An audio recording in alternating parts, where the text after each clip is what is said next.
aware of. Nope. Okay. So had they applied for that planning board application for stabilization at the appropriate time, could they have met the criteria in your opinion? Yes. And not conceding that they had to do so, given that this is a stabilization project, had they applied for separate permit for earth moving and filling of more than cubic yards, would they have met the criteria? Yes.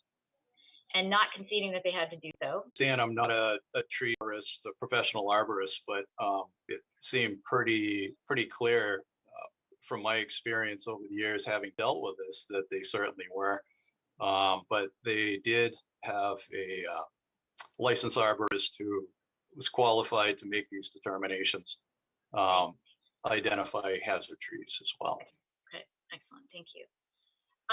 And so as a result of these various noted violations, appellants sought your assistance in coming up with, ways to respond to corrective action, correct?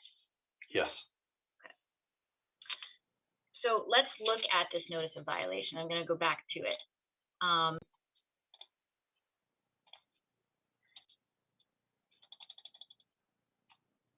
If we look at violations 1 and 2,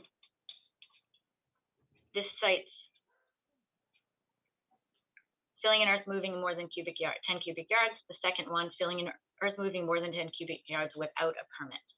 And it cites section 1430 of the land use table, correct? Yes.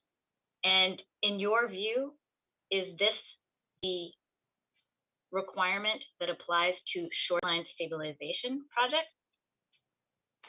No, again, to your comment a little earlier, Leah, generally speaking, and pretty much any municipality I've ever done any work in, if you apply for a shoreline stabilization permit through a planning board, then that is presumed to include all these, I'm going to say, accessory activities, such as the vegetation that needs to be removed in order to conduct the stabilization, the filling and earth moving to conduct the stabilization.